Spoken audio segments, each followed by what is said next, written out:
Hi everyone, it's Lindsay and I'm back today with a Christmas in July video with Joy Clair Stamps. So the entire Joy Clair design team is participating in this event, and each one of us has a specific Christmas stamp set that we're going to be showing off this week. I'm going to be using Merry Christmas. It's this adorable little stamp set that has this great moose image, a tree, and then three large, on the large side, sentiments. So I stamped that moose on some masking paper and fussy cut it out.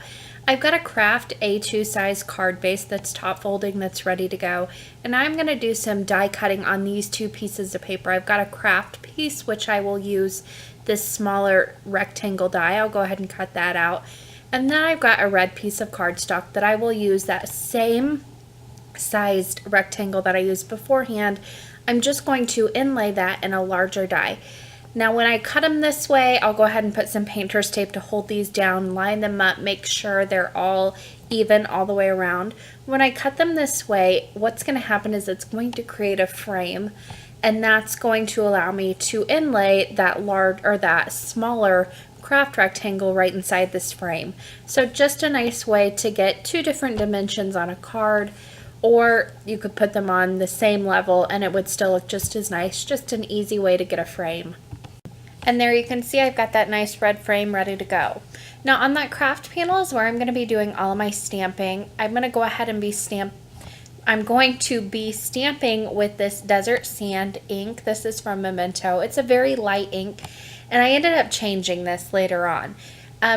This is almost too much of the same tone as that paper, so what ended up happening is while it was a little wet, I could still see it on the paper just fine. But as it set and as it had time to dry and kind of soak into the paper, I could not see the lines anymore. I don't know if it's because I'm getting older and my eyesight's going, or if it's just too much of the same color. But I had to go back and do some more stamping. Here you can see it's very visible. And I went ahead and I masked that off, and now I'm going to stamp the trees with the same ink. Again, I had to go back and redo this because I just couldn't see them anymore after I came back after a while. So I stamped 3 of these. I'm stamping one on the right hand side, and I did go ahead and mask off my moose with that mask that I had created earlier. That's with Ink-a-Dink-a-Doo masking paper, but you could use post-it notes, you could use regular typing paper, whatever you might have on hand, just to mask off that image. Now right behind that moose, I'm going to go ahead and stamp another tree.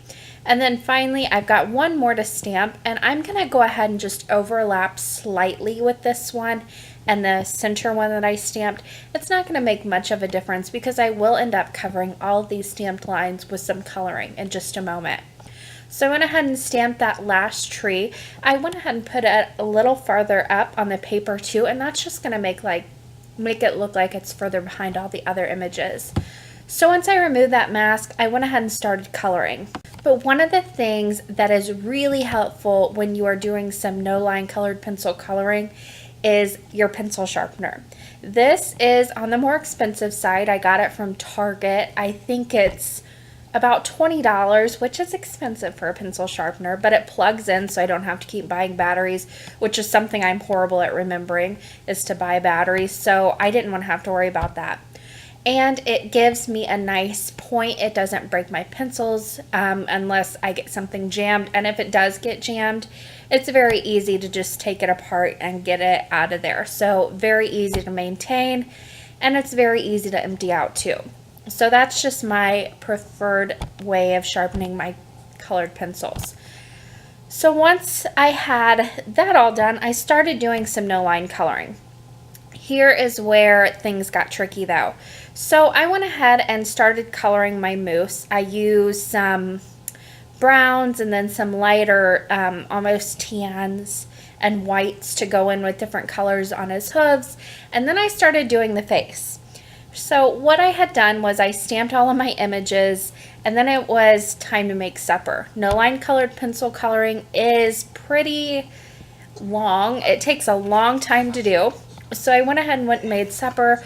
I came back later on that evening and started to try and color again. And I completely lost my lines. I couldn't see them. I tried bringing in the backing sheet on the stamp to kind of fill it in and try and go off of that, and it wasn't working. So I went ahead and grabbed some green and brown ink. and re-stamped everything, and I used my Misty in order to do that, and it just worked out better this way. I'm going to end up covering all of that color, the green color in the background, with green colored pencils, so it's going to blend in. But if you know what colors you're going to be using, you can also use those to stamp when you're doing no line coloring. It's what I ended up having to do on this because I just could not see that color. So if you do end up making that mistake like I did, just know you can go back in and re-stamp and then just go back and start coloring again. They're going to get, the lines are going to get covered up anyway. So I went ahead and I colored his little hat with some reds. His antlers, I added some shading with browns and tans. And then I moved on to the trees. And I have lost the footage for the snow. But basically, the snow was just grays and whites. Bases of the trees were browns. And then with these trees, I just did some very, very quick coloring, basically lines with different colors of greens for the trees. Very, very simple and easy to do. And the lines on the trees don't completely have to be covered. That green blends in with the colored pencils very easily and kind of fills in the color as you go. The snow, like I said before, is just very light grays, and then I blended it out into white to make those snowbanks. Now for the sentiment on this, I'm going to be using the Merry Christmas sentiment, and I've got a vellum flag that I've made here just by cutting a strip of vellum, cutting straight up the center at the end and then in from both sides. Very simple and easy to do. I will go ahead and prep my surface with my embossing bag. I'm using that Merry Christmas stamp that is included in the stamp set, and this is pretty large, so it's a nice size sentiment. And I'll be stamping it with some Versamark ink right onto that vellum flag. Now once I have that stamped down, I am going to go ahead and heat emboss this. Now I chose the gold glitter, I think it's called, or gold sparkle, something like that. It's from Wow Embossing Powders. And I went ahead and used that to emboss my sentiment in for some nice shine. But you could use a brass color, you could use a copper color, or just a straight gold, white, red, anything like that would work. Even green or brown, that would work just as well. But I wanted to be a little bit sparkly, so I went ahead and added this onto it.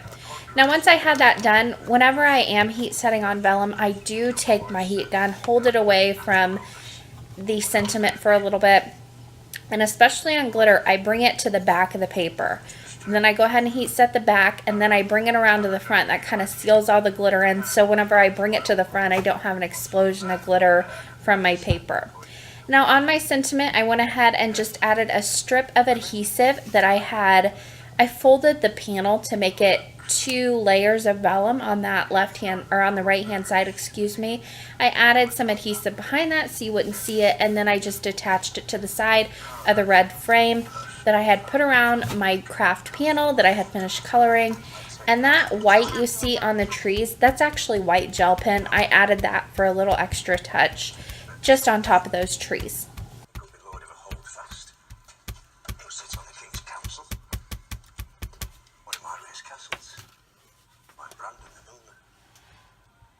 Can I be Lord of the Holdfast?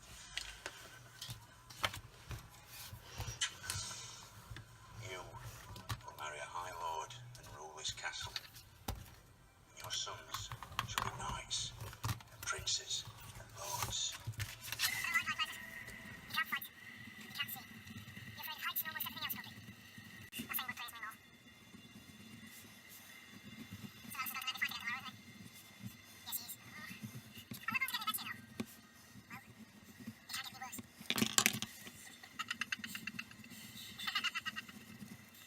I hear you're reading a boring book. I sell soaps too much. I'll read the stops. Can you search you at the Vale? Not surprising.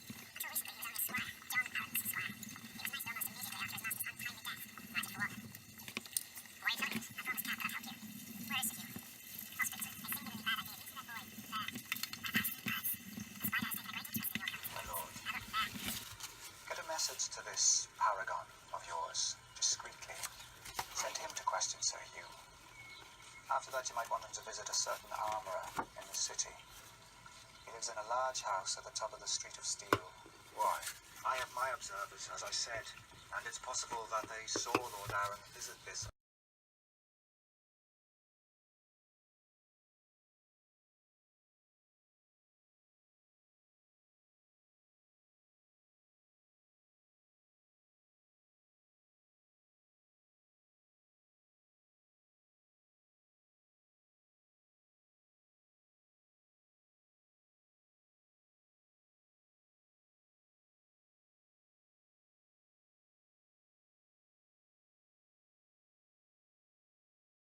Now on the inside of the card, I'm going to go ahead and stamp this tree, and I'm going to be using the same inks that I used on the second round of stamping on the front of the card.